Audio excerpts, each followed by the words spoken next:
पुंडलीकवरदा हरी विठ्ठल श्री ज्ञानदेव तुकाराम मौली ज्ञानेश्वर महाराज की जय। जगद्गुरु तुकाराम महाराज की जय।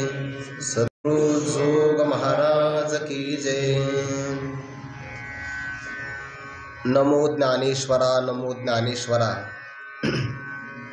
निवृत्ती उदारा सोपान देवा मुक्ताबाई नमो त्रिभुवन पावनी। आद्यत्रय जननी देवांची जयांची केलिया स्मरण। होय सकळ विद्यांचे अधिकरण। तेचे वंदू श्री चरण श्री गुरूंचे ते नमस्कारुनी आता। हरिः ओम श्री परमात्मने नमः। अथ षष्ठोऽध्यायः। मग राया ते संजयो म्हणे जो तोची अभिप्राय अवधारी जो। श्रीकृष्ण सांगती आता जो योग रूप। कैवल्य साम्राज्य चक्रवर्ती विश्वमौली ज्ञानोबाराय सकल ब्रह्मनिष्ठ गुरुजनांच्या परमकृपेने विश्वमौली ज्ञानोबारायांच्या संजीवन समाधी सोहळ्याची सांगता झाल्यानंतर ज्या मराठी महिन्याला भगवान परमात्म्याने आपली विभूती असं म्हटलेलं आहे, मासाना मार्गशीर्षोहम ऋतूनाम कुसुमाकरः, अशी भगवत विभूती असणाऱ्या मार्गशीर्ष महिन्याच्या या प्रारंभाला श्री भगवती ज्ञानेश्वरीच्या षष्ठम अध्यायाच्या चिंतनाला आपण प्रारंभ करत आहोत। हा आपल्या जीवनामध्ये ज्ञानोबारायांच्या सकल गुरुजनांच्या परमकृपेने आलेला अपूर्व अशा प्रकारचा योग आहे। किंबहुना ज्ञानोबाराय म्हणतात, श्रोत्यांनी आपल्या जीवनामध्ये जी काही जपतपाचे अनुष्ठान साधना केली आहे, त्या साधनेला जर फल येण्याचा प्रसंग प्राप्त झाला तर श्रवणीय सुखाचा अपूर्व योग प्राप्त होतो। कैसी आगळीक दैवाची जे गंगा जोडिली अमृताची, होका जपतपे श्रोत यांची फळा आली। श्रोत्यांनी केलेलं जप आणि तप फलाला आलं की श्रवण करण्याचा अपूर्व असा योग प्राप्त होतो। आपण अलंकापूर क्षेत्रामध्ये वास्तव्य करतो आहोत। अनेक ब्रह्मनिष्ठ गुरुजनांचं सानिध्य आपल्याला पाहायला मिळतं आहे किंवा प्रत्यक्ष आपण त्यांच्या सानिध्यामध्ये राहतो आहे। पारमार्थिक अंगाने सर्वात मोठी श्रीमंती ही आहे। म्हणून जगामध्ये क्षेत्र अनेक असेल पण अलंकापुराची बरोबरी करू शकेल असं जगतामध्ये क्षेत्र नाही। याही आळंदीमध्ये अनेक लोक वास्तव्याला आहेतच, पण त्यातल्या त्यात इथं वास्तव्य करत असतानाही ब्रह्मज्ञानाचं चिंतन करावं, महापुरुषांच्या सहवासामध्ये राहावं, अशा प्रकारे आपल्या अंतःकरणाची वृत्ती तयार होणं हाही आपल्या जीवनातला पुण्याचा भाग आहे। किंबहुना आपल्यावर ईश्वराचा हा अनुग्रहच आहे। म्हणून तर श्रीमद आद्य जगद्गुरु शंकराचार्य महाराज विवेक चूडामणी नावाच्या ग्रंथामध्ये असं म्हणतात की या तीन गोष्टी अत्यंत दुर्लभ आहे। दुर्लभम त्रयमय वैतत दैवानुग्रह हेतुकम मनुष्यत्वम मुमुक्षुत्वम महापुरुष संश्रयाः। मनुष्यत्व प्राप्त होणं हे अत्यंत दुर्लभ आहे। त्याही मनुष्य देहामध्ये आल्यानंतर आपल्याला आपल्या जीवनामध्ये मोक्ष प्राप्त करून घ्यावा अशा प्रकारची प्रबळ इच्छा होणं तेही दुर्लभच आहे, अत्यंत महत्त्वाचं आहे। आणि मनुष्याच्या जीवनामध्ये आल्यानंतर मुमुक्षुता संपादन केल्यानंतरही मोक्ष स्वसामर्थ्याने संपादन करता येत नाही। त्याकरिता महापुरुषांचा संश्रय किंवा आश्रय संपादन करावा लागतो। तो आपल्याला ज्ञानोबारायांच्या रूपाने किंवा ज्ञानोबारायांच्या कृपेने आपल्या अनेक गुरुजनांच्या रूपाने प्राप्त झाला। महापुरुष संश्रयाः। आणि त्यातही पुन्हा ज्ञानोबारायांची वाङ्मयीन तनू असणारी श्री भगवती ज्ञानेश्वरी, तिचं आपण शब्दाचं पदपदाचा किंवा अर्थाचं चिंतन करतो आहोत। हे सगळं पाहिल्यानंतर आपल्याच पुण्याची अपूर्वता किंवा कौतुक करावं अशा प्रकारचा हा भाग आहे। किंबहुना ज्ञानोबारायांनी आपल्यावर केलेली ही कृपा आहे। ज्ञानोबाराय आपल्याला मायेच्या पदराखाली घेऊन आपल्या जीवनामध्ये योग आणि क्षेमाचं रक्षण करत आहे। या रूपाने आपल्याला अनुभव घेता येतो। अत्यधिक प्रस्तावना किंवा परिहार न करता चिंतनाला आपल्याला प्रारंभ करायचा आहे। ज्ञानोबारायांच्या कृपेने आतापर्यंत आपण या भगवती ज्ञानेश्वरीच्या प्रथम अध्यायापासून 5व्या अध्यायापर्यंत मागील वर्षी आपण चिंतन केलं आहे. अर्थात कार्तिकी वारीच्या अगोदर आपलंही चिंतन झालेलं आहे. आता मार्गशीर्ष महिन्याच्या प्रारंभाला षष्ठम अध्यायाला आपण प्रारंभ करत आहोत. या अध्यायाची संगती सांगत असताना दोन प्रकारची संगती सांगितली आहे. श्रीमद आद्य जगद्गुरू शंकराचार्य महाराज एक संगती सांगत असताना असं म्हणतात की श्री भगवद्गीतेमध्ये 18 अध्याय आहे. त्या 18 अध्यायामध्ये पहिले 6 अध्याय कर्मकांडाचं प्रतिपादन करतात.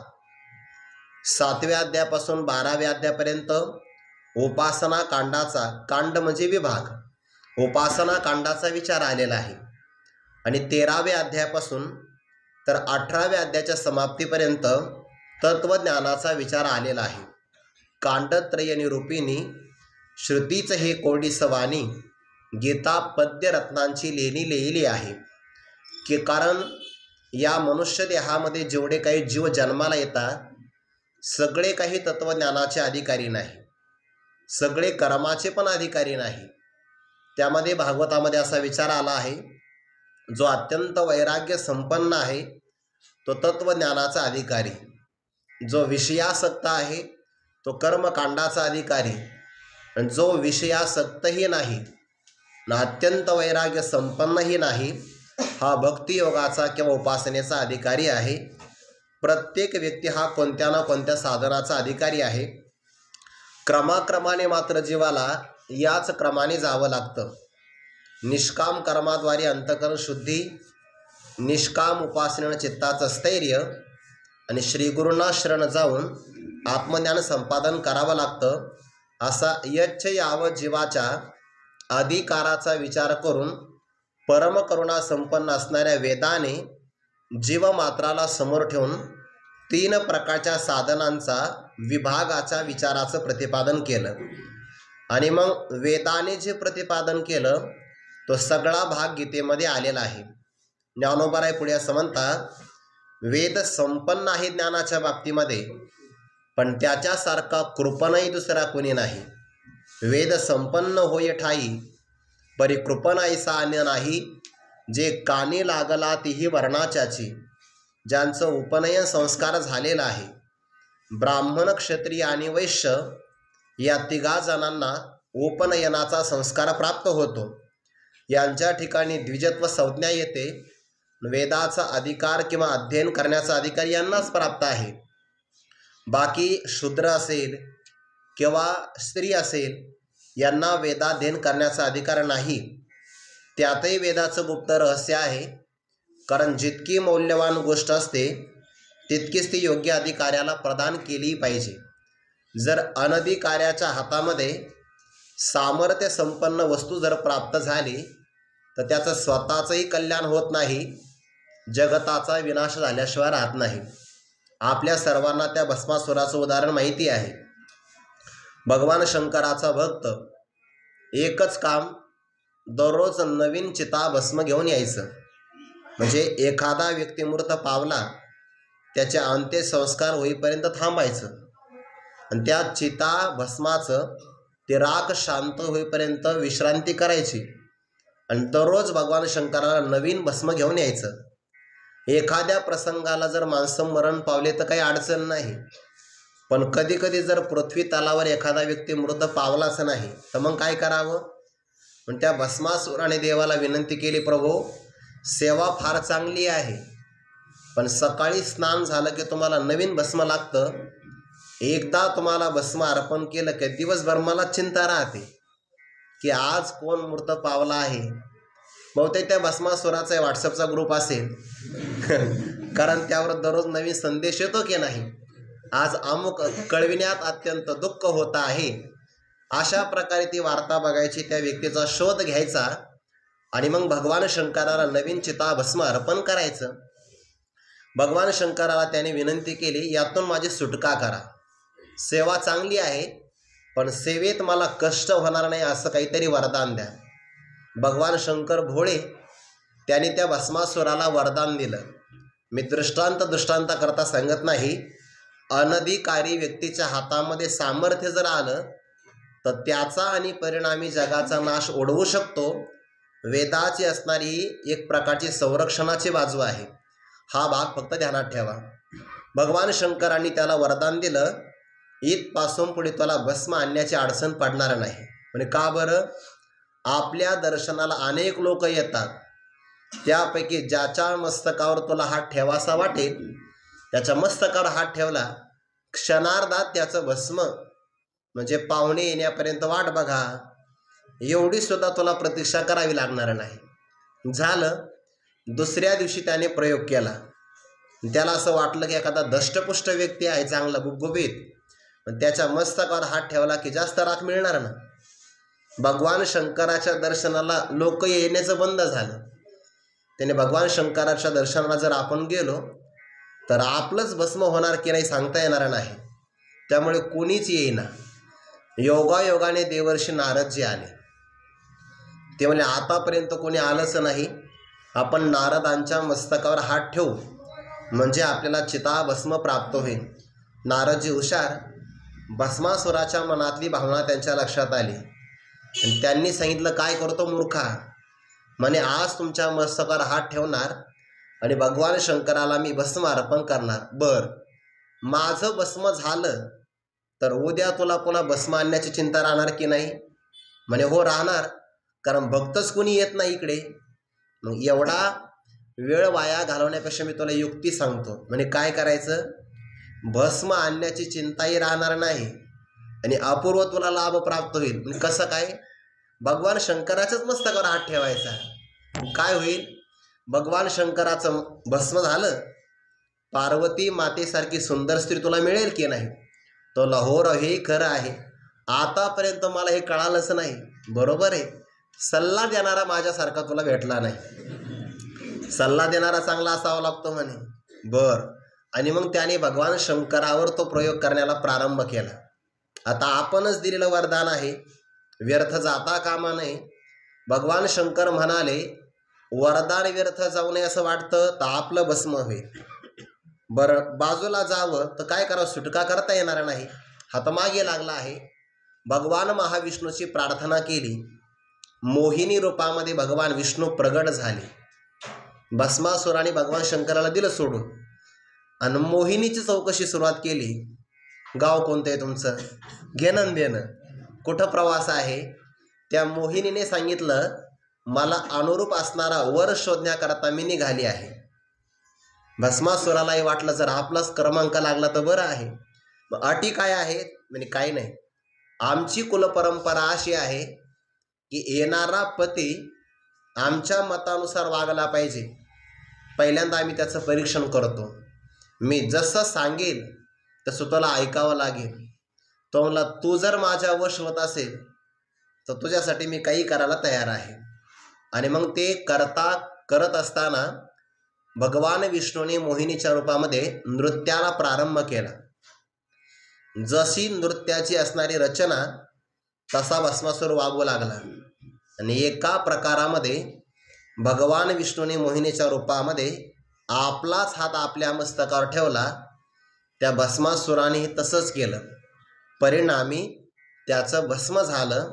उदाहरण कशाकरता सांगितलं? कोणाचंही भस्म व्हावं असं वरदान, असा अधिकार भगवान शंकराने भस्मासुराला अर्पण केला, पण त्याचा योग्य वापर त्याला करता आला नाही. या ऐवजी तर त्याने जगाला नष्ट करणारे, उपद्रव देणारे जे काही दुर्जन दुष्ट लोक आहे त्यांच्यावर जर वापर केला असता तर भगवान शंकराच्या संहाराचं काम जे भगवान शंकराला करावं लागतं त्याची सेवा भस्मासुराकडून झालीच असते, पण त्याला ती करता आली नाही. अनधिकारी पुरुषाला जर सामर्थ्य मिळालं तर स्वतःलाही लाभ करता येत नाही, दुसऱ्यालाही लाभ करता येत नाही. वेदाने हा विचार केला.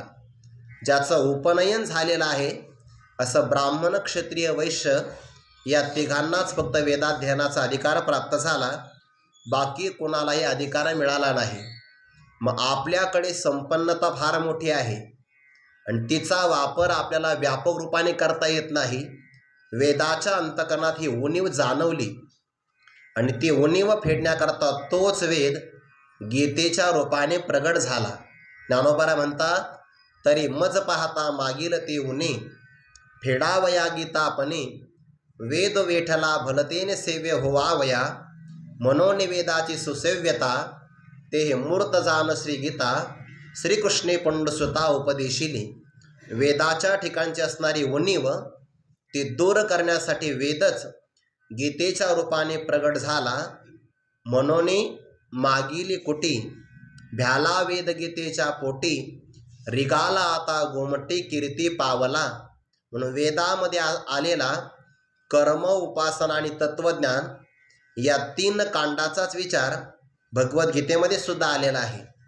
म्हणून श्रीमद आद्य जगद्गुरू शंकराचार्यादिक महाराज असं म्हणतात की पहिले 6 अध्याय कर्माचं प्रतिपादन करतात, दुसरे 6 अध्याय उपासना सांगतात आणि 13व्या अध्यायापासून 18व्या अध्यायापर्यंत ज्ञानकांडाचा विभाग आलेला आहे. ही झाली इतर असणाऱ्या महापुरुषांची संगती. परंतु ज्ञानोबाराय तसा विभाग सांगत नाही. ज्ञानोबाराय म्हणतात पहिला अध्याय गीताशास्त्राच्या प्रवृत्तीची प्रस्तावना आहे, दुसरा अध्याय मोक्षदानी स्वतंत्र ज्ञानप्रदान हे शास्त्र येतुलाले दुजी सूत्र उभारिले अशी उभारणी करणारा अध्याय आहे. तिसरा अध्याय हा कर्मकांडाचं प्रतिपादन करणारा आहे. चौथ्या अध्यायाच्या ब्रह्मार्पणम ब्रह्म हवीर या श्लोकापासून तर 11व्या अध्यायाचा जो अंतिम श्लोक आहे ना, मत कर्म कृण मत परमो मत भक्त संग वर्जिता निर्वैर सर्वभूतेषु यह समामेति पांडव, म्हणजे तिसरा अध्याय सोडल्यानंतर 11व्या अध्यायापर्यंत जे 8 अध्याय आहेत, या 8 अध्यायामध्ये उपासना कांडाचा विचार आलेला आहे. आणि मग 12व्या अध्यायाच्या 13व्या श्लोकापासून अद्वेष्टा सर्वभूतानां मैत्रः करुण एवच, 12व्या अध्यायाच्या या 13व्या श्लोकापासून तर 15व्या अध्यायाचा जो अंतिम श्लोक आहे, इति गुह्यतमं शास्त्र मिदमुक्तं मया नघ एतद्बुद्ध्वा बुद्धिमांस्या कृतकृत्यश्च भारत, या 4 अध्यायामध्ये तत्वज्ञानाचा विचार आला आहे. म्हणजे ज्ञानोबारायांच्या मतानुसार 4 अध्यायामध्ये ज्ञानकांड आलं, 8 अध्यायामध्ये उपासना कांडाचा विचार आला आणि 3ऱ्या अध्यायामध्ये कर्मकांडाचा विभाग आलेला आहे.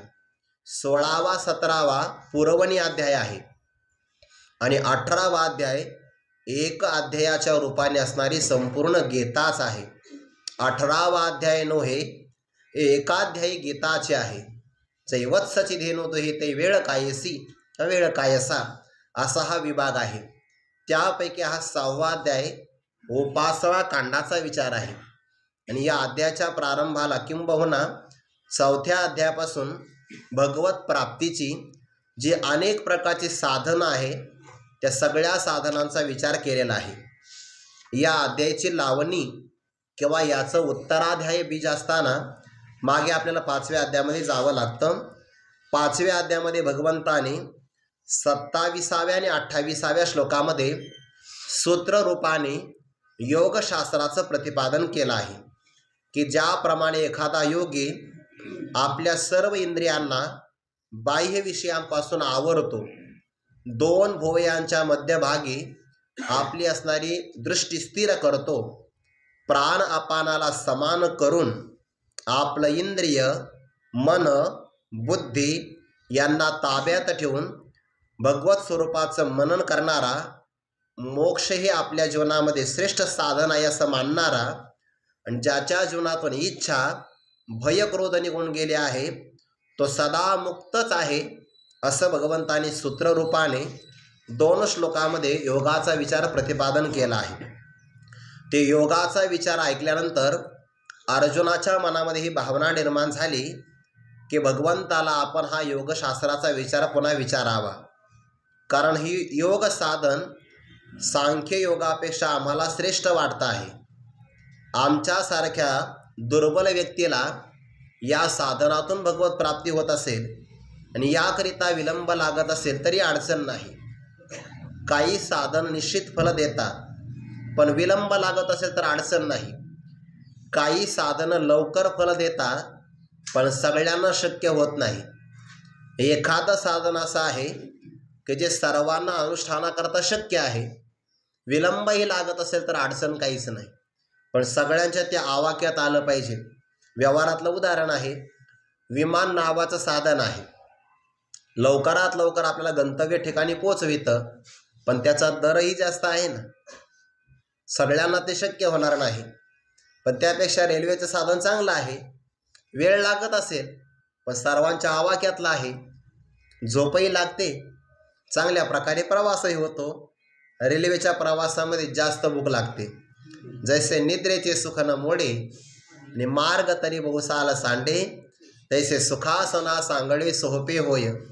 फक्त प्रवासामध्ये आपलं तिकीट आरक्षित असलं पाहिजे, मग त्या प्रवासाला आनंद आहे. तसं योग नावाचं साधन सर्वाधिकार सेव्य आहे. फक्त विलंब जरी लागला तरी आम्ही ते सहन करून, म्हणून देवाला प्रार्थना केली होती 5व्या अध्यायाच्या उत्तर भागामध्ये, देवा विस्तार झाला तरी सांगावा, पण आदी अंतासहित, अंत म्हणजे फळ आणि आदी म्हणजे अधिकाराचा प्रारंभ, या योगाचा अधिकारी कोण आहे इथपासून, तर ती योग साधना कोणत्या ठिकाणी करावी, कशी करावी, हा सगळा विस्ताराने विचार सांगावा. आणि भगवान म्हणाले, अर्जुना तुला जर हा योग मार्ग चांगला वाटत असेल तर आम्हाला सांगण्याची अडचण काय आहे. समोरचा व्यक्ती जर अनुष्ठान करत असेल ना, तर वक्त्याला सांगत असताना अडचण पडत नाही. फक्त एवढंच आहे की त्याला प्रतिसाद मिळाला पाहिजे. अर्जुना तू मात्र तसाच आहे. अर्जुना तो परिससी परिसोनी अनुष्ठिशी, तरी आमासीची वाणी कायसी सांगावयाची.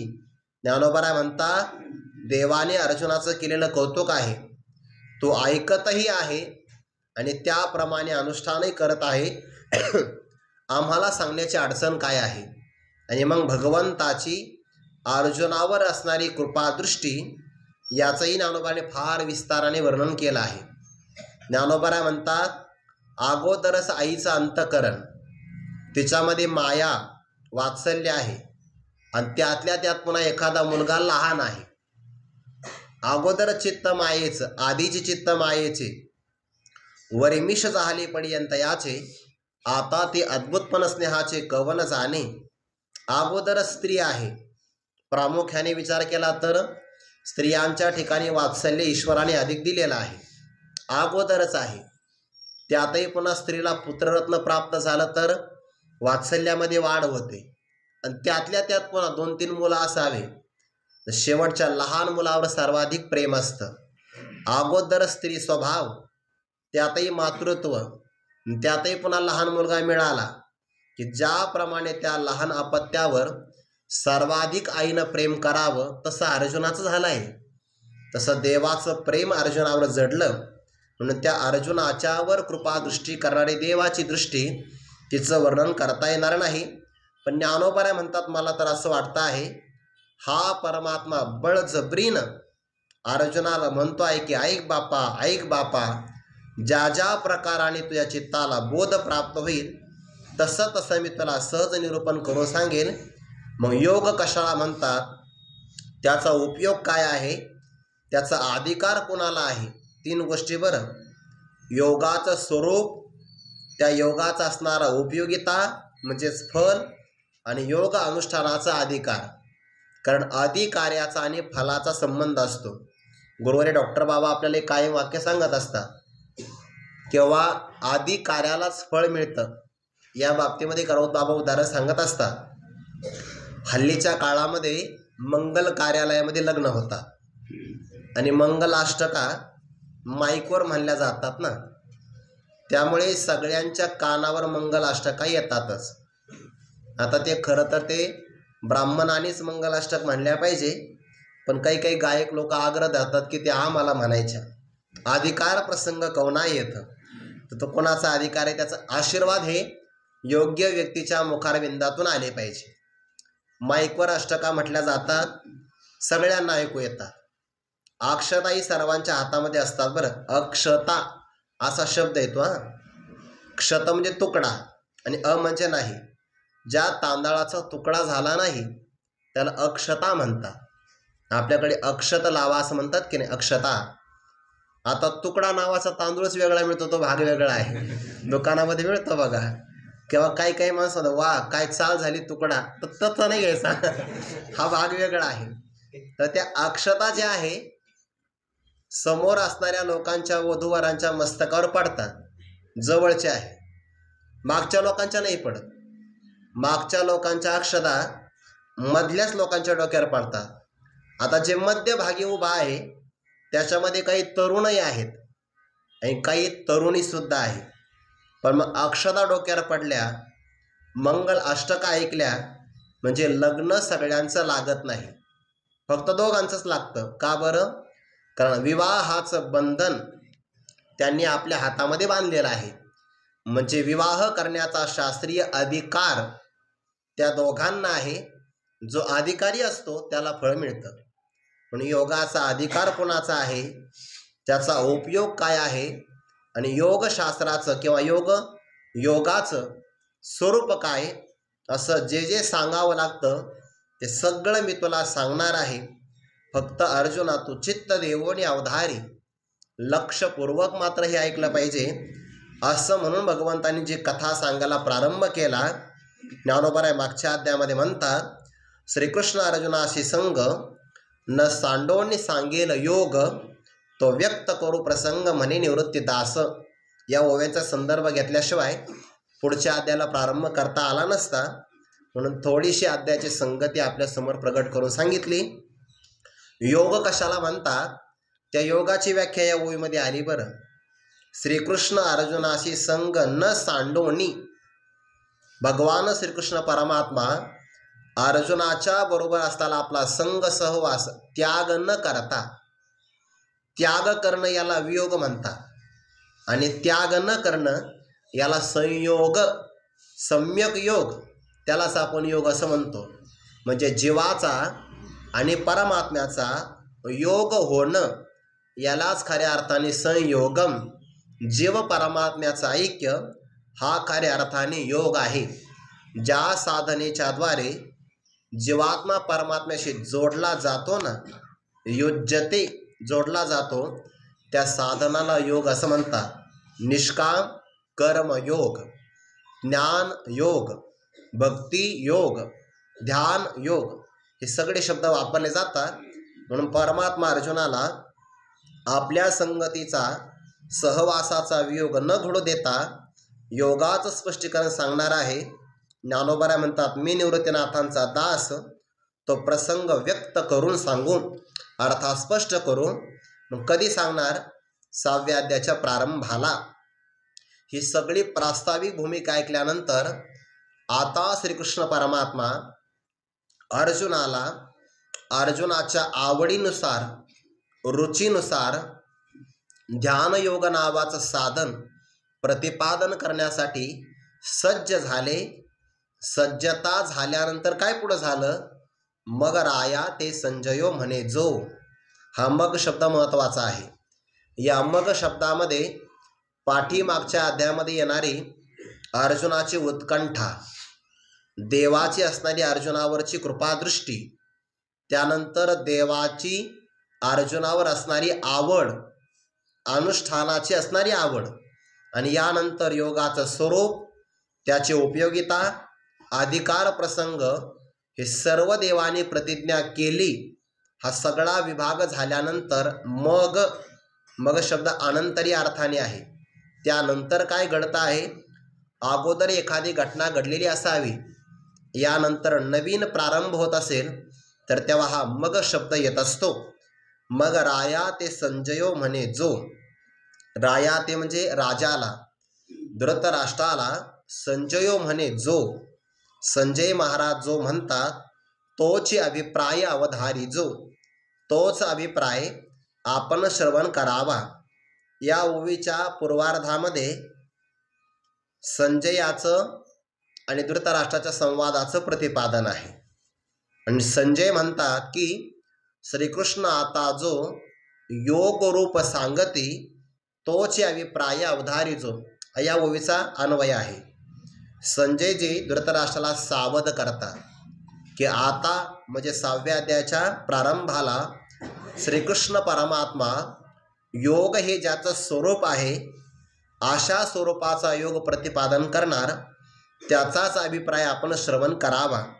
संजय धृतराष्ट्राला का बरं सांगतात? त्याचं कारण असं आहे, महाभारत युद्धाला प्रारंभ होणार तेव्हा व्यासांनी या युद्धाला आवरण्याचा प्रयत्न केला, पण दुर्योधनाने मात्र कोणाचं ऐकलं नाही. व्यासजी प्रगट झाले, धृतराष्ट्राला सांगितलं की हस्तिनापुरावर होणारं जे युद्ध आहे ते युद्ध जर तुला पाहण्याची इच्छा असेल तर मी तुला दिव्य दृष्टी प्रदान करतो. धृतराष्ट्राने सांगितलं, पितामह, आतापर्यंत मी यावत आयुष्य काहीच पाहिलं नाही. उतार वयापर्यंत कोणताही सांसारिक पदार्थ न पाहिलेला मी अंतिम अवस्थेमध्ये माझ्या मुलांची हानी मला पाहण्याची इच्छा नाही. डोळ्याने मी पाहू शकणार नाही, पण ऐकण्याची मात्र मला इच्छा आहे. अशी काहीतरी योजना करा की ज्यामुळे कुरुक्षेत्रावर घडणारी प्रत्येक घटना मला पाहता येईल आणि ऐकता येईल, म्हणजे दुसऱ्यांच्या डोळ्यांनी पाहता येईल. आणि त्याने वृत्तांकन केलं की मला ऐकता येईल. व्यासांनी संजयावर कृपादृष्टी केली, दिव्य दृष्टी प्रदान करून संजयाला कुरुक्षेत्रावर काय घडतं ते हस्तिनापुरातून हे हस्तिनापुरी सांगत असे राया असे 11व्या अध्यायामध्ये ओवी आलेली आहे. संजय हस्तिनापुरी सांगत असे राया. त्या हस्तिनापुरामध्ये, हस्तिनापूर म्हणजे वर्तमान काळात दिल्ली शहर, आपल्या भारताची राजधानी, त्याही काळात तीच राजधानी होती आणि आताही तीच राजधानी आहे. मधल्या काळात काही लोकांनी राजधानी हलवली होती पण जमलं नाही, परत तीच राजधानी करावी लागली. राज्याची वेगळी असते आणि राष्ट्राची राजधानी वेगळी. तर हस्तिनापूर हे त्या काळापासून आपल्या भारताची राजधानी. आणि मग संजयाने प्रश्न विचारला, दिव्य दृष्टी असल्यामुळे दूरदर्शन आणि दूरश्रवण ही सिद्धी प्राप्त असल्यामुळे झालेली किंवा घडणारी प्रत्येक घटना संजयजी धृतराष्ट्राला सांगत होते. आता बाकी काय घडलं ते नाही सांगणार या अध्यायामध्ये. या अध्यायामध्ये काय सांगणार आहे, विषयाचं सुतोवाच केलं बरं या अध्यायामध्ये. कारण पहिल्या अध्यायात विचारलं होतं, मामका पांडवाश्चैव किम कुर्वत, माझे आणि पंडूचे पुत्र काय करते झाले. संजयजी या अध्यायामध्ये ते नाही सांगणार. तुमच्या मुलाने काय केलं आणि पंडूच्या पुत्रांनी काय केलं हे नाही सांगणार. काय सांगणार आहे, श्रीकृष्ण आता जो योगरूप सांगते, श्रीकृष्ण परमात्मा आता ध्यान योगाच्या रूपाने ज्या योगाचं प्रतिपादन करणार आहेत तोच अभिप्राय आपण श्रवण करावा. या ओळीतला भाव असा आहे, श्रीकृष्ण सांगती या पदाला महत्त्व आहे. साक्षात परमात्मा भक्तराज अर्जुनाशी बोलतात ना, हे अत्यंत पुण्याचं लक्षण आहे. देव सांगतात, पण देव सांगत असताना कधी वेदाच्या वाणीनं सांगतात, कधी शास्त्रवाणीनं सांगतात, कधी संत वाणी, तर कधी आकाशवाणीच्या रूपाने सांगतात. पण प्रत्यक्ष जर परमात्मा सांगत असेल तर त्या व्यक्तीवर भगवंताचं निरुपम प्रेम आहे. ज्ञानोबाऱ्या 4थ्या अध्यायामध्ये म्हणतात बघा की अर्जुन अधिष्ठिला दैव गुणे, जे अतिप्रीती श्री नारायणे बोलिजत असे. अत्यंत प्रेमाने श्रीकृष्ण परमात्मा भक्तराज अर्जुनाशी बोलत आहे असं मला वाटतंय. कैसे दैव येत सुर वाढले ते जाणू नये. जेव्हा कंसाचे असणारे अत्याचार वाढले आणि ती गायीच्या रूपाने असणारी पृथ्वी, वत्सरूपी पृथ्वी ब्रह्म या पासी जाय, नेत्री वाहे तोय सांगत असे. भागवतामध्ये हा विचार आलेला आहे. गायीचं रूप धारण करून पृथ्वी ब्रह्मदेवाच्या जवळ गेली. ब्रह्मदेवाने सगळ्या देवाला गोळा केलं आणि क्षीरसागराच्या जवळ गेले, भगवंताची प्रार्थना केली. ते जन्माष्टमीच्या सगळ्या अभंगामध्ये वर्णन आलेलं आहे. पण तिथे परमात्म्याने आश्वासन जे दिलं ना ते प्रत्यक्ष रूपामध्ये दिलं नाही बघा. आकाशाची वाणी सांगे सकळांशी, तळमळ मानसी करू नका. तिथे प्रमाण अशी आलेली आहे, प्रमाण हीच आलेली आहे. अशरीर वाक म्हणजे शरीर नसणारी वाणी, म्हणजे आकाशाच्या वाणीनं परमात्मा देवांशी बोलला आहे. म्हणजे ब्रह्मदेवाचं सुद्धा भाग्य अर्जुनाच्या समोर कमीपणाचा आहे. का बरं? कारण आकाशाच्या वाणीच्या रूपाने परमात्मा तिथं बोललेला आहे आणि इथे मात्र साक्षात श्रीकृष्ण परमात्मा प्रत्यक्ष अनुवादाला हा वेदार्थ सागरू जया निद्रिताचा गुरु तो स्वये श्री सर्वेक्षरू. प्रत्यक्ष शब्दाला महत्त्व आहे. प्रत्यक्ष अनुवादाला अतिप्रीती नारायणे बोलीजत असे. श्रीकृष्ण परमात्मा ब्रह्मज्ञानाने संपन्न आहे आणि तो आता योग रूपाने जो सांगणार तोच अभिप्राय मी तुम्हाला कथन करणार आहे. अभिप्राय शब्दाचा अर्थ होतो अंतकरणामध्ये गुप्त असणारा भाव. ते कळण्यासाठी बुद्धी फार शुद्ध असावी लागते. बरं, महाभारतामध्ये असा एक श्लोक आला आहे की मनुष्याचं जर पाप अधिक असेल ना तर पापत्वात अभिप्रायम न विज्ञेयम. मनुष्याचं पाप जर अत्यधिक असेल तर त्या व्यक्तीला दुसऱ्याचा अभिप्राय अंतकरणाचा ठाव घेता येत नाही.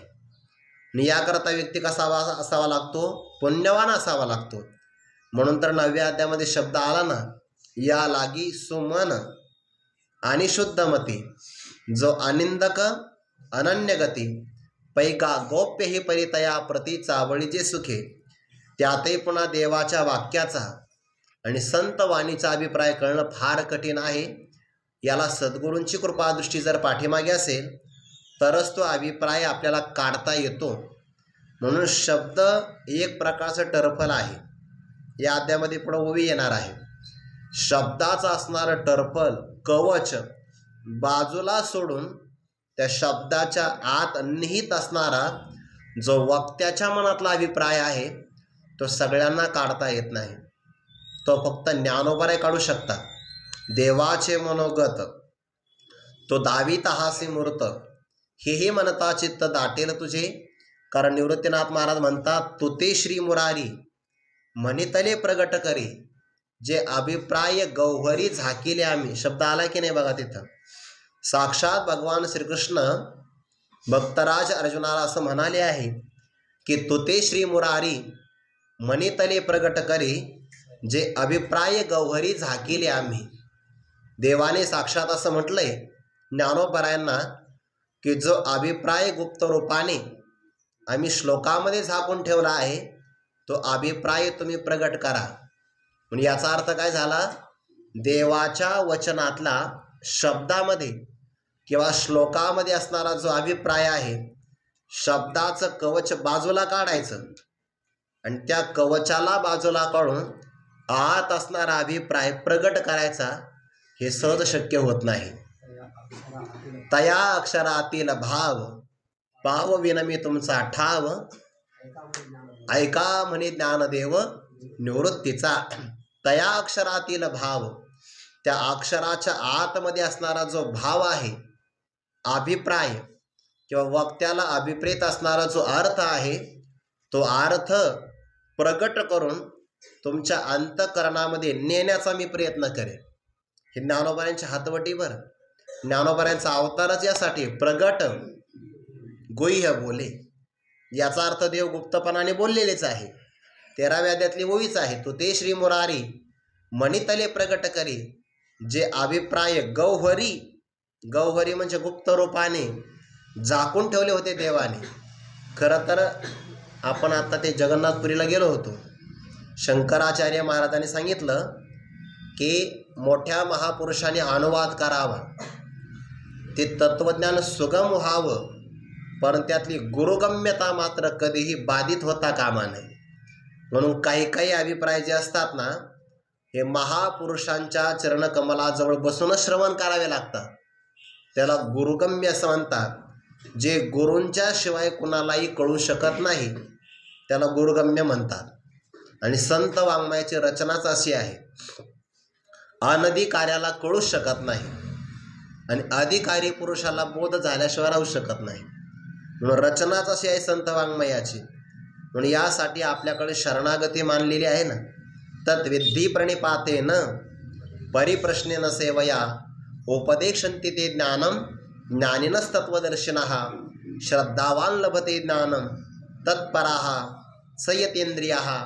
जो तत्पर आहे संयतेंद्रिय आहे आणि श्रद्धावान आहे त्यालाच या शब्दातला अभिप्राय कळू शकतो.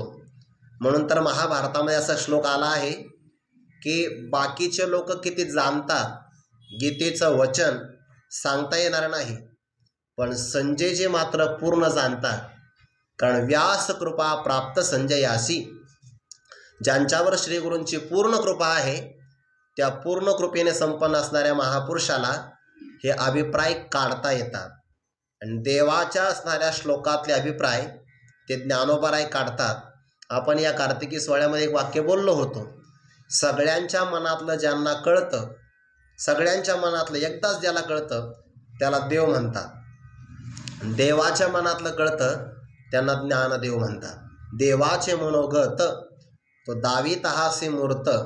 म्हणून आता श्रीकृष्ण, आता म्हणजे या 6व्या अध्यायाच्या प्रारंभाला योगाच्या रूपाने जोही काही अभिप्राय परमात्मा सांगणार आहे तोच अभिप्राय अवधारी जो देवाचं हृदगत, तोच अभिप्राय चकाराने, बरं अन्य काही सांगणार नाही.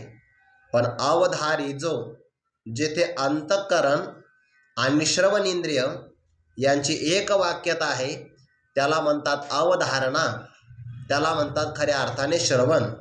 नुसतं जर ऐकणं असेल आणि त्याबरोबर जर ते मनापर्यंत गेलं नाही तर त्याचा फार मोठा लाभ होत नाही. शेतकरी वर्गामध्ये असा नियम आहे, धान्य जेव्हा पेरलं जातं की नाही, ते धान्य पेरत असताना, तशी ओवी बरं 10व्या अध्यायामध्ये, ते धान्य पेरत असताना म्हणजे पेरण्याची ओवी नाही, त्या भावाची ओवी आहे. ते पेरत असताना जर बियाणं वरती राहिलं तर वरच्या उष्णतेनं त्याच्यात अंकुर फुटत नाही.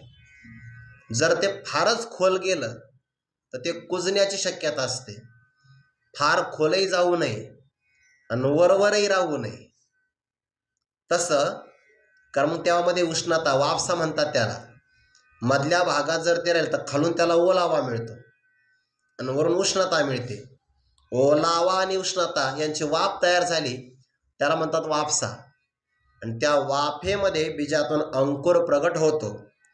हे संतांच्या बाबतीमध्ये ज्ञानोबाने म्हटलंय बघा, संतांचे ज्ञानाचे बोल बीज तव तयाचे बोल, माझी हृदय भूमिके पडिले सखोल, वरी एक कृपेचे जहाले ओल, म्हणून संवाद फळीशी उठिले. बरोबर रूपक आलं की नाही? भक्तराज अर्जुन असं म्हणतात, आतापर्यंत अनेक संतांनी आम्हाला सांगितलं ज्ञानाचे बीज तयांचे बोल, त्यांचे शब्द म्हणजे ज्ञानाचं बीज होतं, ते माझ्या हृदय नावाच्या जमिनीच्या अंतर्गत भागात पडलं होतं, अंकुर नव्हता कुठला. म्हणजे आपण श्रवणही केलं, ते आपल्या हृदयापर्यंतही गेलं, पण जर कृपेचा ओलावा त्याला नाही मिळाला तर अंकुरच फुटत नाही. तो अंकुर फुटण्यासाठी वरी ये कृपेचे चाहली ओल, या कृपेचा ओलावा मिळाला म्हणून संवाद फळीशी उठिले. म्हणून आपण जे शब्द ऐकतो ते ज्ञानाचं बीज आहे. ते ज्ञानाचं बीज आपल्या हृदय देशापर्यंत, जमिनीपर्यंत गेलं पाहिजे. आणि त्या हृदय नावाच्या जमिनीत सुद्धा विकार असता कामा नये. त्यामध्ये कचरा जर असेल, दगडगोटे असतील, किंवा जर शेतकऱ्याच्या शेतातले अगोदरचे दसकट जर असतील तर त्या बीजाला चांगला अंकुर येत नाही. ज्याच्या हृदयातले सगळे विकार निघून गेले, सुमन शुद्धमती अनिंदक अनन्य गती, असं जर अंतकरण असेल, मुळाहुनी बीज काढिले मग निर्वाळलिये भूमी पेरिले, तरी ते सांडे विखुरे गेले म्हणोये काही, असं त्याला म्हणता येईल का? किंवा ते सांडल्या लवडल्या वारी गेलं असं म्हणता येत नाही. त्यातून चांगला प्रकारचा अंकुर निर्माण होऊ शकतो. तसंच आहे म्हणजे देवाचे असणारे शब्द, संत वाङ्मयातले असणारी वचन, यात अनेक प्रकारचे अभिप्राय दडलेले असतात. ज्याच्यावर वाङ्मयाची सेवा आहे, ग्रंथकृपा म्हणतात त्याला, किंवा शास्त्रकृपा आपण म्हणतो, ते शास्त्रकृपा श्रीगुरूंची कृपा असेल तर ते सगळे अभिप्राय प्रगट करता येतात. म्हणून श्रीकृष्ण सांगते, आता जो योग रूप तोचे अभिप्राय, देवाचा अभिप्राय अवधारी जो, आपण ते श्रवण करा बरं. ते हा जो शब्द आहे ना अवधारी जो, अवधारी जो शब्द आपल्याकडे नाही, विदर्भामध्ये जास्त वापरला जातो बरं. पैंजो म्हणतात ते, म्हणजे पहा. असे ते शब्द वापरले जातात. आता श्रीकृष्ण परमात्म्याने भक्तराज अर्जुनाला सांगितलं आहे, सांगती सांगितलं आहे की नाही. ज्ञानोबाला म्हणतात हे सांगणं केवळ सांगणं नाही, भगवंताच्या या वचनाकडे पाहिलं तर आम्हाला असं वाटतं आहे, सहजे ब्रह्मरसाचे परगुणे किंवा पारणे. पाठभेद आहे. केले अर्जुना लागे नारायणे, के तेची अवसरी पाहुणे पातलो आम्ही. या ओळीचा किती विस्ताराने विचार करता येण्यासारखा आहे. पदापदाचा विस्तार होऊ शकतो. यातून अनेक प्रकारचे भावसुद्धा अभिप्राय आपल्याला पाहता येतात. पहिला भाव असा आहे, यातून अधिकार कळतो. अर्जुना लागी या पदातून अधिकार कळतो. यातून नारायणी पदातून गुरूंचं कर्तव्य कळतं. ब्रह्मरसाचे परगुणे यातून परमार्थाचा लाभ कळतो. ही झाली अर्धी ओळी. अर्ध्या ओळीतून परमार्थाचा लाभ आहे, परमार्थाचा अधिकारी आहे आणि सद्गुरू किंवा श्रीगुरूंचं कर्तव्य आहे, फक्त अर्ध्या ओळीमध्ये. आणि पुढच्या अर्ध्या ओळीमध्ये संजयाने अकस्मात आपलं भाग्य सांगितलं आहे, की तेची अवसरी पाहुणे पातलो आम्ही. संजयजी असं म्हणतात, सहज कोणत्याही प्रकारचे कष्ट न करता अनायासे भगवान परमात्म्याने भक्तराज अर्जुनाला उपवास होता. उपवास पारणं कधी असतं बरं?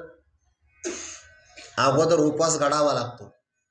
मनुष्याला जर अगोदर उपवास घडला तर त्या उपवासाची सांगता करत असताना, म्हणजे जेवण केलं तर त्याला पारणं सोडणे असं म्हणतात. भागवताच्या ते आठवलं म्हणून सांगितलं. ते अंबरीश नावाचा राजा, बार्शी नावाचं गाव, त्याने भगवंताची एकादशी केली. वर्षभर व्रत केलं. वर्षभर त्या व्रताची सांगता करायची आहे, त्याला पारणं सोडणं असं म्हणतात. आणि त्या प्रसंगाला अकस्मात दुर्वासा ऋषींचं तिथं आगमन झालं. राजाने नमस्कार केला आणि सांगितलं, माझं फार मोठं भाग्य आहे की द्वादशीच्या पर्व काळाला आपण आला. आमची अशी इच्छा आहे आपण सोबत भोजन करू, म्हणजे आमच्या द्वादशीच्या पारण्याची सांगता होईल. काही अडचण नाही. दुर्वासा स्नानाला गेले. जेवणाचा नियम पण असाच आहे. आपण जेवण करत असताना यज्ञ करत असतो ना, तर तो यज्ञ करत असताना शुचिर्भूत अवस्थेमध्ये यज्ञ केला पाहिजे. म्हणून भोजन करत असताना हातपाय धुतले पाहिजे, डोळ्यांना पाणी अगोदरच लावलं पाहिजे, कानालाही पाणी लावावं आणि चुळही भरावी. जर एवढे सगळे अवयव आपण पाण्याने स्वच्छ करून जेवायला बसलो तर जेवणामध्ये इतर दिवसापेक्षा अत्यधिक आनंद मिळतो. करून पाहायला आज काही हरकत नाही. करून बघा. फक्त हातपाय स्वच्छ कारण तो यज्ञ आहे ना. उदर भरण नोहे जाणीचे यज्ञ करम. आपण स्नान करून या. ते दुर्वासा स्नानाला गेले, उशीर लागला. मग करायचं काय? बरं, ते येईपर्यंत थांबावं तर मुहूर्त टळून जातो आहे, आणि मुहूर्त साधावा तर ऋषीचा अपमान होतोय, करावं काय? तिथल्या सगळ्या ऋत्विजांना विचारलं. त्याने, महाराज, वर्षभर तुम्ही व्रत केलं आहे आणि या काळातली जर घटिका बुडून गेली तर तुम्हाला व्रताचं काही पुण्य मिळणार नाही. मग तुम्ही जेवण तर केलं पाहिजे, ऋषींचाही मान ठेवला पाहिजे. ज्याला आमंत्रण दिलं की नाही तो येईपर्यंत जेवता कामा नये, असा नियमच आहे. जेवलं नाही पाहिजे. पण आता पारणं सोडायचं आहे. एक काम करा, थोडंसं आचमन करा, थोडंसं पाणी घ्या आणि पाणी प्राशन करा. पाणी न जेवण्यातही जमा होतं आणि जेवण्यातही जमा धरलं जातं. आचमन केल्यामुळे पारणा सांगता होईल आणि केवळ पाण्याचा घोट घेतल्यामुळे तुम्ही जेवले नाही असंही सिद्ध होईल. करिष्ये व्रत पारणम, व्रताची पारणा करावी लागते. विस्तार पुढचा नाही करत आता, पण उपवास जर वर्षभरापर्यंत केला तर त्या पारण्याला फार महत्त्व आहे. अगोदरचा उपवास असेल तर नंतर पारणे घडत असतं. तसं भक्तराज अर्जुनाच्या जीवनामध्ये किंवा आपल्या सर्वांच्या जीवनामध्ये ब्रह्मज्ञान श्रवण करण्याच्या बाबतीमध्ये मागील अनंत जन्माचा उपवासच पडलेला आहे. कारण हे कधी श्रवण करायला मिळालंच नाही. जर श्रवण करायला मिळालं असतं, ब्रह्मज्ञान झालं असतं, तर आपण आता जन्माला आलोच नसतो. ज्या अर्थी जन्माला आलो याचा अर्थ मोक्ष मिळाला नाही. मोक्ष मिळाला नाही याचा अर्थ ब्रह्मज्ञान झालं नाही. ब्रह्मज्ञान का झालं नाही? श्रवणच करायला मिळालं नाही. आणि श्रवण करायला का मिळालं नाही? तसा योगच आला नाही. ज्या अर्थी अनंत जन्मापासून विचार केला तर उपवासच आहे की नाही. आणि त्या उपवासाची पारणा सोडण्यासाठी सहजे ब्रह्मरसाचे पारणे केले अर्जुना लागी नारायणे. अर्जुना करता ही मेजवानी भगवंताने तयार केली. भगवान परमात्मा अर्जुनाला वाढत होते आणि संजयजी म्हणतात ते वाढता वाढता तेची अवसरी त्याच प्रसंगाला पाहुणे आम्ही पातलो. पाहुणे म्हणून अकस्मात आम्ही आलो. कधी घडतं असं? बरं, जावया करता सगळे पदार्थ तयार केलेले असतात आणि तो ताटावर येऊन बसला की रस्त्याने जाणारा एखादा व्यक्ती त्यांच्या दृष्टीला पडतो. आपल्याकडं पद्धती या जेवायला असं म्हणण्याची. काही काही माणसं ते खरंच वाटतं. तेव्हा म्हणायचं असतं ठीक आहे आमचं जेवण झालं, आम्ही काय असं म्हणलं या जेवायला, लगेच माणसं हातपाय धुवायला जातात. तसं झालं म्हणे आमचं. अवसरी पाहुणे पातवलं आम्ही. मग ब्रह्मरसाचं पारणं काय ते अर्जुनाकरिताच का केलं? करणारे भगवान परमात्मा कोण आहे याचा विचार आपल्याला करायचा. ते आपण उद्या करू. पुंडलिक वरदारी विठ्ठल श्री ज्ञानदेव तुकाराम मौली ज्ञानेश्वर महाराज की जय. जगद्गुरु तुकाराम महाराज की जय. सद्गुरु जोग महाराज की जय.